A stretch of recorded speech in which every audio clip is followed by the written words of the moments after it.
废话都录进来的？没有。没有了哈。可以，所以 OK 的话跟我讲一下。哦，可以开始。OK， 好。对。Okay. Thank you very much. So this is the fourth session of a series of lectures in Nonstationary Time Series Analysis with modern signal processing. And let's have a very quick recall of what we want to accomplish. Okay, we want to study non-stationary time series and starting from visualize dynamics and get decomposition and extract dynamics of each component. And hopefully we will get to the point of learning and do some prediction. Okay, so what is the ultimate goal? The ultimate goal can be kind of summarized in this picture. So we have three components which instantaneous frequencies are written on the right-hand side. This is the data simulated by me, so I know what it is. It is an adaptive harmonic. It satisfies adaptive harmonic model, but slightly more general because there is some kind of discontinuity here. Okay, and this is a summation of three signals. So I give you this signal, and right now I assume there's no noise. Then the goal is the following. We want to, from this sound signal, without giving you this information, but reconstruct this plot. That is, I give you a signal which is a summation of those components, and it is an adaptive harmonic model, and I want to construct a function, or in general a distribution, on a time two-dimensional Euclidean space called time frequency domain, such that at each time and delta, it has this behavior. Ideally, this is what we want to achieve. If we can achieve this and get this one back, then as you can imagine, we can easily obtain all dynamics and all information of this signal, each component, and each amplitude, and even the phase, everything. Then that's what we want. But how to achieve it? Even more, in practice, there is noise. It's not that we do not have noise. So in practice, we always have noise, and this is a signal I give you. It's a noisy signal, but we also still want to reconstruct the ideal time frequency representation. The question is how to do it. If you think about if you ever taken a signal processing course and know how to do signal processing, then you know this is something very much like estimating the clean power spectrum when the signal is noisy. Okay, and this is kind of in parallel to the spectral analysis in the time series analysis society, or power spectral analysis in the signal processing society. They are all equivalent, but developed by different groups of experts and have different, slightly different terminologies. But we want to, and what we are doing here is from a time frequency analysis perspective to capture dynamics, and that is in parallel to that part of the story.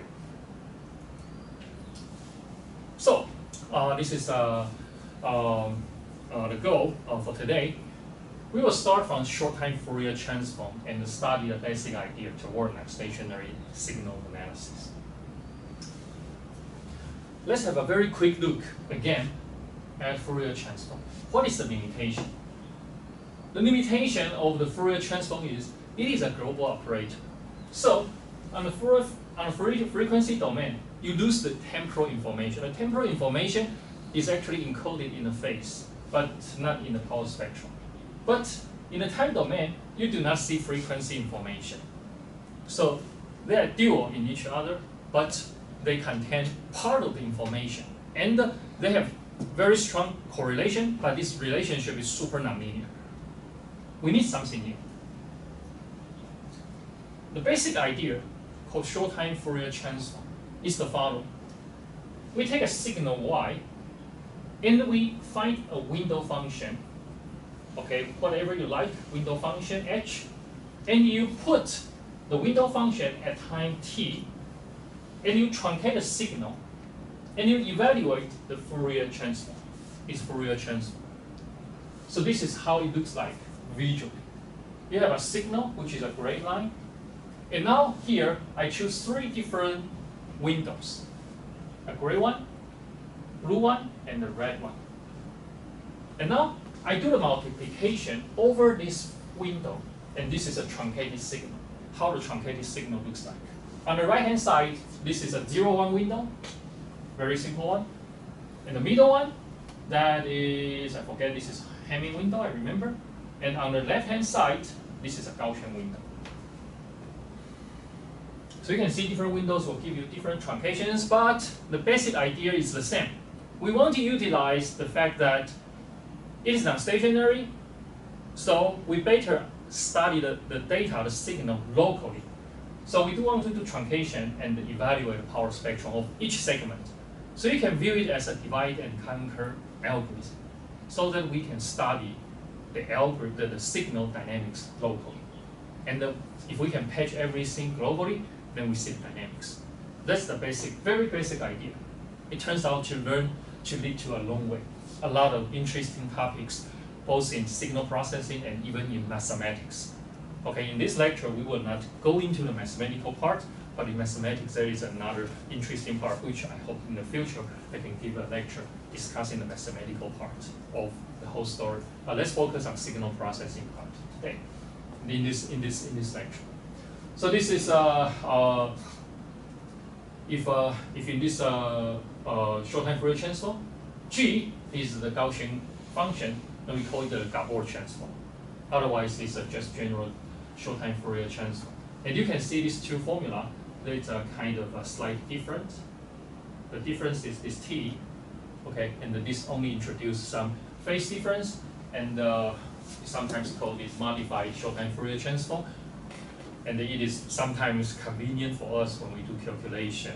But technically, they are equivalent because the temporal information is just put on the left-hand side. So, well, we will say short-time Fourier transform for each of them for brevity. But you will see there are some technical details which doesn't impact anything in the very end. And we will call the absolute value, the magnitude, and square the spectrogram of the function f. And certainly you can see immediately that this spectrogram depends on the window you choose dramatically, very much. And we'll see it in a bit. So let's visualize what we would expect to see. Okay, this is a signal I give you, and now I have a window. In the very beginning, I put the window on the very left-hand side, and we evaluate the Fourier transform. Its Fourier transform or power spectrum looks like this guy. And on the right-hand side, I plot the so-called time frequency pairing of the time frequency representation. You can see now we focus on this very short window, and we evaluate its Fourier transform, its spectrum. And now I can move the window to the right. Move the window to the right, and you get some slightly different power spectrum, and you have something. And we can move to the right further, and you can see the frequency gives you some information about the frequency and so on. And I move it further. Doesn't want to move. Okay, now something interesting appears. Over this period, you see on the left-hand side of the window, the signal oscillates slowly. On the right-hand side, it oscillates fast. So you see there are two bumps, but there is a very strong interference. Okay, and this is the spectral information at this time and the spectral information. And you can move forward. Okay, here you mostly see only high frequency component, so you only have one peak, and you can move forward. Continue. Okay, and then this. Oh, okay, and then this is how you somehow see for comparison. So for example, this is a truncated signal, and this power spectrum. This is a truncated one power spectrum. But if you put everything together, you will see everything is mixed up together. But over this period, you see the signal oscillates slowly, so the peak is slowlier. It's about 1.5, I guess. And here, the signal oscillates very fast, so you have a peak too. But if you take everything together, you just lose the information, as I mentioned maybe yesterday, about, well, you lose the momentary behavior, but you only get the global behavior. So what we get in the end is something called time frequency representation. What you do is for every segment, you can evaluate power spectrum. Then you put all of the power spectrum together. This is a 2.5D representation. So they see this looks like a three-dimensional visualization. And now, if you just reverse it, and you look at this 2.5D picture from the top, and that's what you get. And here, this is the time, frequency, and the intensity indicates how strong the signal oscillates at this time and at this frequency. So this tells you that, hey, by doing this kind of truncation and evaluating power spectrum, you can see the frequency increases. And you can see there are multiple and there are actually several components, isn't it? Okay, and we will come back to this issue later. This is actually not multiple components, this is only one component, but because the signal oscillates non-sinusoidally, so the non-sinusoidal oscillation can be represented by Fourier series, and that is what we discussed yesterday when we discussed adaptive non-harmonic model. And we will come back to this issue in a bit, and you can see there's still also some low frequency gradients which contributes from the oscillation. So this is a very, very preliminary first example that you see from the signal to the time frequency representation, and we will do some elaboration of this time frequency representation in the coming 1 hour or so. We can do some very simple calculation, and I'm lazy, I don't want to go to Blackboard, so I just prepare it here, which you can do a very simple thing, where f is a function, and in this example I say, hey, this is a cosine, which is totally harmonic. There's nothing difficult you can say.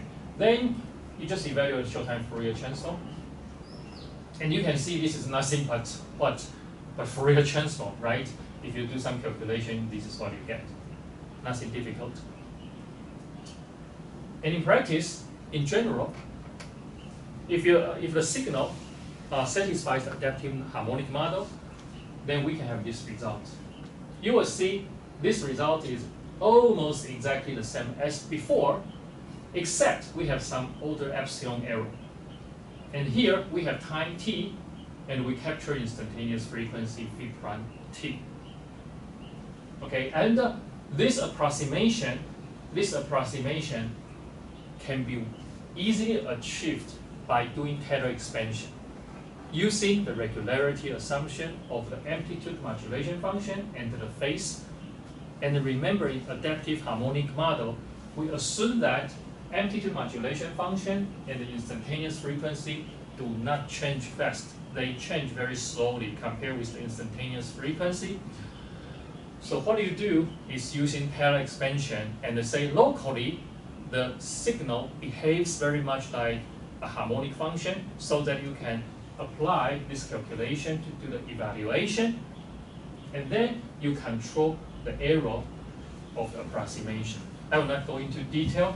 Please, there are a lot of literature, and then the first one, as far as I know, is 1992, very early paper, which has the derivation for short-time Fourier transform and continuous Webby transform. This is a very classical result. Okay, now there are some basic properties of short-time Fourier transform we need to mention and discuss. First, as you know, there are so many different windows. Okay, and if you go to the traditional, very classical signal processing literature in 1978, there's a series of discussion about which window we should use and what good properties of each window has, and so on. Okay, I will not go into this. That's not our focus today. But I want to let you know there are so many different windows, ranging from a very simple, like 0-1 kernel or triangular kernel or whatever, Hamming window, Gaussian kernel, whatever. There are a lot, and they all have some good properties and bad properties. And you choose them when you are doing engineering works, which is super important because they can give you something which that performs very well, or something very badly. But from a mathematical perspective, they are all at one, so everything is good. In this sense, they are all good for mathematicians, but they have different impacts for practical implications. But we will not go into this one. This is more on really on more on signal processing or filtering design business. We want to see the impact. So we have different windows. As I told you, this is a truncated signal. And if you look at the power spectrum you get, you can obviously see the difference. The smoothness, for example, that's what you can see immediately. And the contrast of different components, that is another thing. So there are several interesting dependence on the window types that we need to pay attention. And also, it depends on the window length. For example, this is when the window is short, that is the power, the time frequency representation you get. And you can see, because it's short, so you get some kind of dynamics. You can see the dynamics locally, but you can see the spreading in the frequency domain, which it comes from the Heisenberg-Einstein principle. That is, if you want to capture the temporal information with a short window, then in the frequency domain, the spectrum of the window is broad, and it will the resulting power spectrum will spread. And this is the result if the window is long window. And you can see the spreading in the frequency domain is less compared with here, but you somehow lose some temporal information. So it depends on the length, for sure, very clear. And that is another visualization of this signal, which you have some oscillation in the middle, and you can see using different lengths of windows, you can get different temporal and frequency resolution. Here, you can get very, very nice, when window is short, you can get very nice temporal information, concentration. But when window is very long, then you get nice frequency resolution, but the temporal resolution is very, very terrible. You lose the temporal information. And this is another view. Okay, if you have a very long window and a short window, then the power spectrum becomes different. And the interesting thing is, if you come here, you will see the long window will give you something very much like copies of the power spectrum of the whole signal. Because it is global, you lose the temporal information, lose the dynamics. But if the window is short, then you can see some dynamics, frequency changes, and so on. This image is maybe not very nice. I should not take this slide. This is not very nice. Anyways, you can see the difference. So let's see some real examples. Then this will be a better example. You will see this is a ECOG, electro or cortical gram, which is the EEG signal brainwave that you record directly from the cortex. And that is when the brain is under stimulation. You have stimulation to impact your brain directly from the cortex. Sure, you have to remove the scalp and so on. And you see all these spikes, and this is how the spikes look like. Okay, but forget about this. I want to study the power spectrum or the dynamics of this signal, how to do it. You can see visually some interesting dynamics already, right? Well, that's not our concern. We just want to see how time frequency representation gives us in the time frequency domain. Technically, to study this ECOG, before removing all these artifacts, you don't need time frequency representation. That is another story. You need time frequency representation after you remove the spikes. But that is, that will be a part 2 of the lecture. Part 2 of the lecture. Now we are in part 1. That is the spectrogram when the window length is 0.4 second. 0.4 second is what? It's quite short, right? It's just, you can only see one spike. And what do you see? You see a lot of spikes. And all those spikes align with the spikes here. And you can see the intensity also align very well, isn't it? And you see, there's some kind of 60 Hertz stuff. This is the power 9 interference. But forget about it. Then you can see, what am I looking at? It's a kind of not very informative, isn't it? Because the window is too short. So in the frequency domain, right, it's very white. And the delta peak signal in the frequency domain behaves like a flat spectrum. So you catch everything in the frequency domain. But if you now start to increase the window length, for example, right at 1.4 seconds, then you start to see a lot of noise, right? Because you start to catch the frequency of the stimulation itself, and you surely also have this 60 Hertz stimulation power line artifact which we can remove. And if the window is even shorter, then you see very, very clear, sharp stimulation. And the 60 Hertz is kind of too broad because the window is very, very short. So in the frequency domain, everything is spread out. Okay, so you can immediately see the impact of the window length.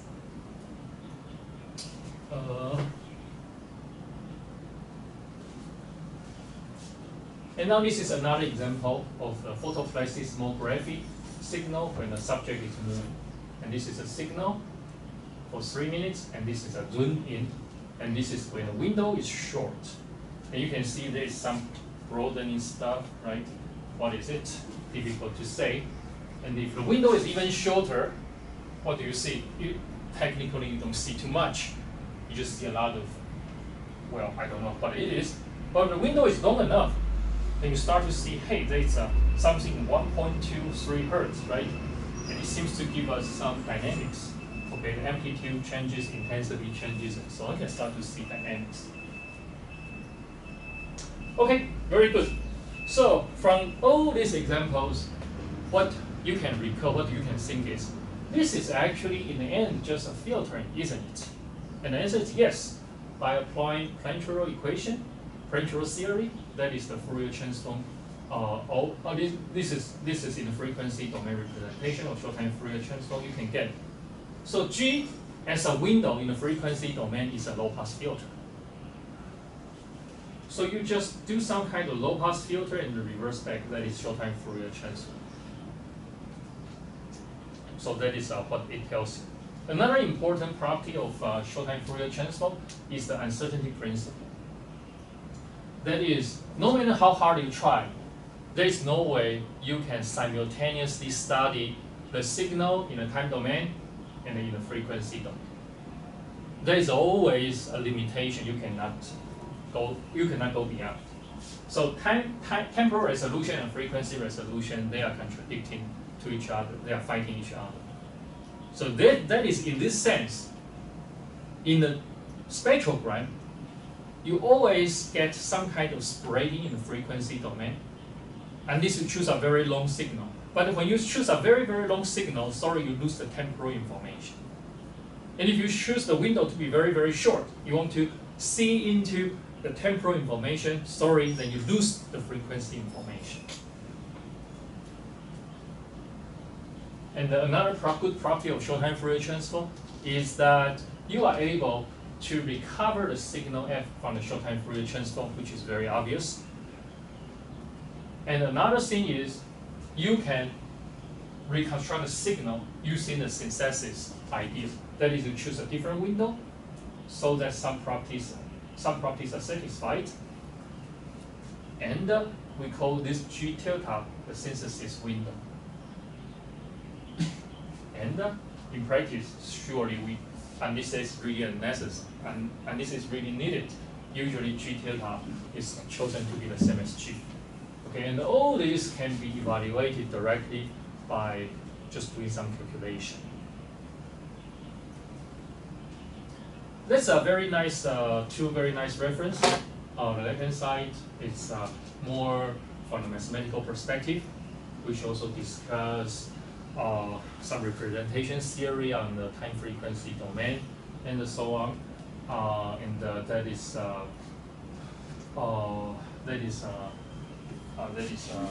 master from Vienna working on harmonic analysis, particularly time frequency analysis. And on the right-hand side, Patrick Landry. He's an expert in this direction. And this is his textbook. Patrick right now is the chair of the French Academy Society, I remember. That is for this session. Okay. 我问一个问题，哎，那个23